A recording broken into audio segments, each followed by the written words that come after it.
중국의 18차 당대회와 18기 일중 전회까지 마무리가 됐습니다.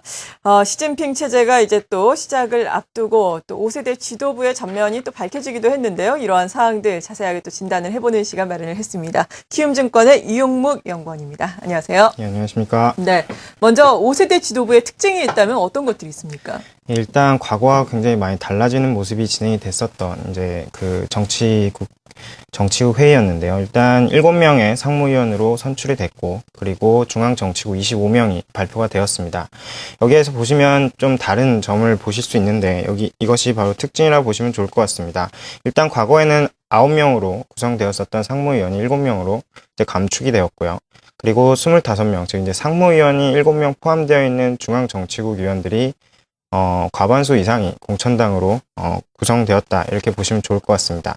여기서 저희가 판단할 수 있는 것은 과연 이제 그 태자당과 상하이방 그리고 공천당의 그 권력 투쟁이 과연 나타날 것인가에 대해서도 한번 짚어보고 넘어가야 될 것 같은데요. 일단 태자당과 상하이방이 상무위원회 5명에서 6명으로 비중이 굉장히 높게 차지하는 모습이 진행이 됐습니다. 즉 이제 리커창 차기 총리 이외에는 모두 상하이방 혹은 태자방으로 나눠질 수도 있는데요.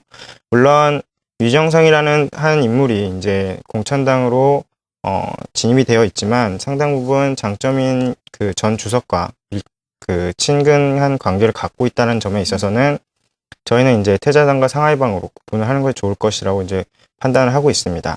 이런 것을 감안을 한다면 이제 정책적인 면에 있어서도 그들이 그 공천당과 다른 경제적으로는 좀 개혁 개방에 좀 더 포커스를 맞추고 정치적으로는 좀 이제 보수적인 성향을 계속해서 띌 수밖에 없는 그러한 상황을 만들어가지 않을까, 이렇게 예상을 하고 있고요. 일단 태자당과 상하이방이 로얄 패밀리라는 것을 감안을 하신다면 전반적으로 정치적인 체계에 있어서는 좀 유지를 하면서 자기들의 환경을 좀 더 지속해서 해 나가겠다라는 그런 의지가 굉장히 많이 돋보일 것으로 예상이 되고 있습니다. 이렇기 때문에 정치적인 개혁은 좀 제한적으로 나타날 수밖에 없다. 즉 이제 계속해서 뭐 시진핑이 차기 국가 주석이 나와서 이제 여러 가지 이제 서민을 위한 정치를 하겠다라는 얘기를 많이 하고 있지만, 네.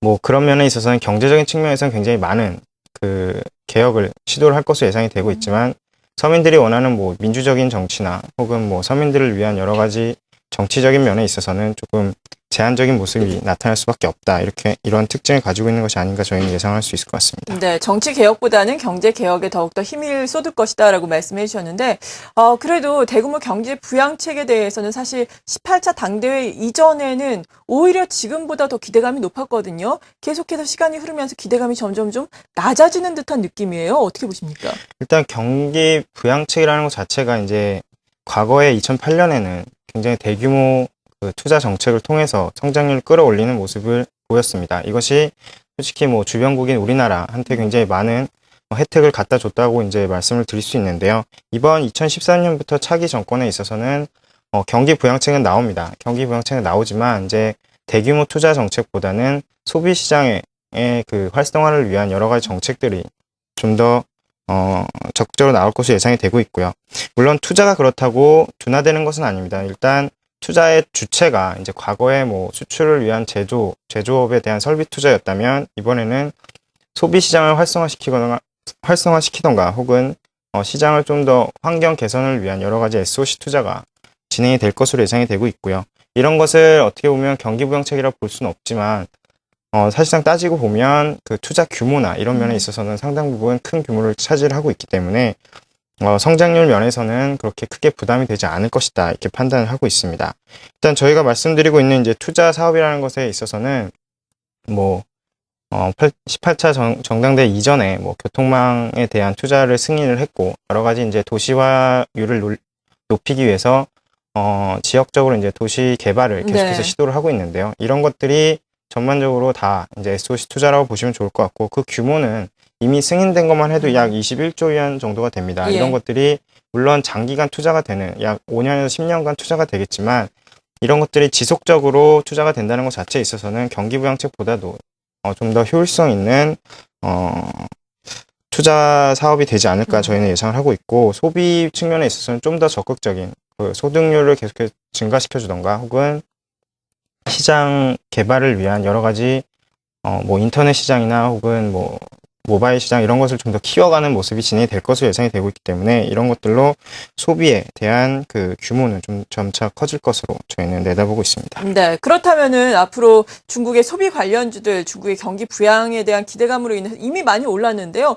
더욱더 부각이 될 수 있을까요? 어떻습니까? 일단 이게 하나씩 보시면 이제 인당 GDP로 먼저 말씀을 드리겠습니다. 인당 네. GDP가 현재 5,000불을 넘어섰는데요. 일단 미국과 일본, 이제 뭐 수출국이었던 일본과 그리고 소비를 중심으로 성장을 하고 있는 미국을 비교를 해본다면 과거에 약 5,000불에서 10,000불 올라갈 때 상당히 소비가 굉장히 크게 늘어나는 모습이 진행이 됐습니다. 상황 속에서 GDP 대비해서도 투자 비중이 상당히 줄어드는 모습, 그리고 소비 시장이 굉장히 커지는 모습이 진행이 되고 있는데 일단 중국은 5,000불에서 이제 저희가 예상컨대 약 2016년까지는 10,000불에 도달할 수 있을 거라고 저희는 내다보고 있습니다. 이제 약 4, 5년 정도가 남았는데요. 일단 그런 시기까지만 해도 소비 시장에 대한 규모 확대는 상당 부분 커질 것으로 예상할 수밖에 없는 그런 상황에 놓여 있습니다.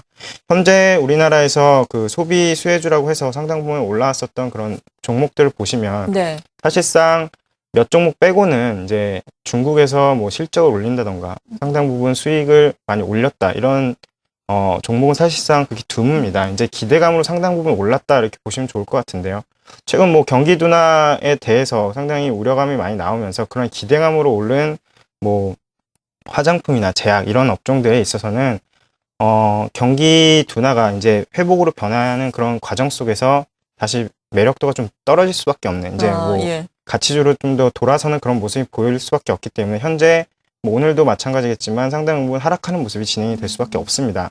실적에 포함이 되어 있지 않는 것 부분도 역시 뭐 부담으로 될 수밖에 없는 상황인데요. 이런 것들을 감안을 한다면 현재까지 올라온 것들에 있어서는 시작에 불과하고 이제 적극적으로 소비 시장이 커진다 이런 실제적으로 실질 경제 면이나 혹은 숫자 면에서 계속해서 부각이 된다면 이런 것들에 있어서의 상승세는 뭐 계속해서 연결될 수밖에 없다 이렇게 판단을 하고 있고요. 예. 그런 것들에 있어서는 뭐 상당 부분 계속해서 현재 올라왔었던 종목을 이제 매도하거나 이런 것들이 아니라 계속해서 올라왔던 것이 좀 더 밸류에이션을 먹고 매력도를 높이면서 계속해서 상승폭을 확대할 수밖에 없는 그런 시장을 만들 거라고 저희는 이제 예상을 하고 있습니다. 네. 그렇다면 전반적으로 봤을 때 이러한 상황들을 종합해 봤을 때 네. 중국 모멘텀에 대한 기대감은 어느 정도까지 가져가면 좋을까요? 일단 뭐 중국이 성장할 수밖에 없는 상황에 계속해서 놓여 있습니다. 뭐 한 단계 다운됐다, 뭐 8%에서 7%로 GDP 성장률이 내려갔다 이렇게 말씀을 하시는데 네.